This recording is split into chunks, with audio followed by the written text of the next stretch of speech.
Enjoy this movie, then visit BrainPop.com for much more.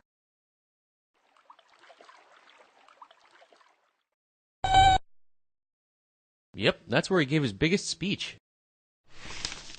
Dear Tim and Moby, can you do a Martin Luther King movie? Thanks, Sarah. The Reverend Dr. Martin Luther King Jr. was the most important leader of the American civil rights movement. The civil rights movement was about having universal rights for all people, regardless of gender, income, or skin color. It's hard to believe, but America in the first half of the 20th century was a very different place. In many parts of the country, black people weren't allowed to eat at the same lunch tables, go to the same schools, or even use the same bathrooms as white people. This practice of separating blacks and whites was called segregation. Well, no, and that's the astonishing thing. It was all legal under the Jim Crow laws, a set of rules governing how blacks and whites were allowed to mix. Martin Luther King Jr. grew up in the midst of all that inequality. He was born in 1929 to a middle-class family in Atlanta, Georgia. Both his grandfather and his father were pastors at a local church. King attended religious colleges in Philadelphia and Boston. He was inspired by Northern society's more liberal views of race.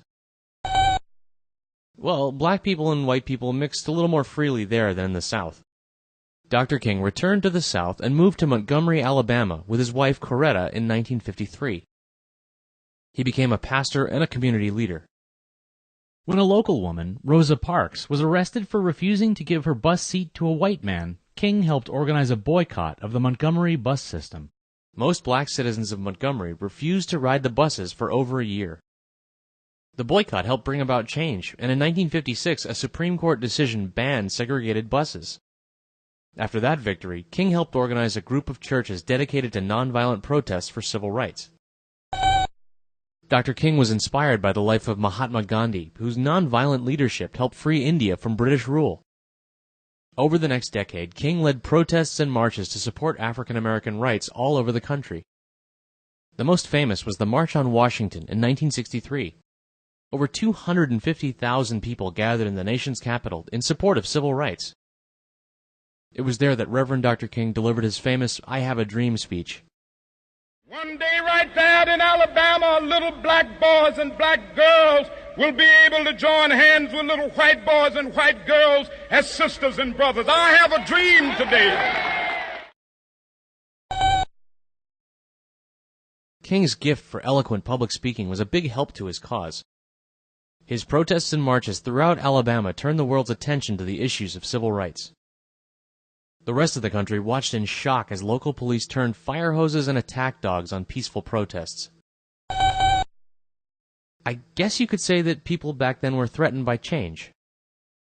King was arrested numerous times during these marches, but it paid off. The Civil Rights Act of 1964 and the Voting Rights Act of 1965 overturned segregation laws around the country. In 1964, he was awarded the Nobel Peace Prize. As the recognized leader of the civil rights movement, he went on to fight against poverty and the Vietnam War. Then, in 1968, Martin Luther King was assassinated in Memphis, Tennessee. His killer, James Earl Ray, was captured months later.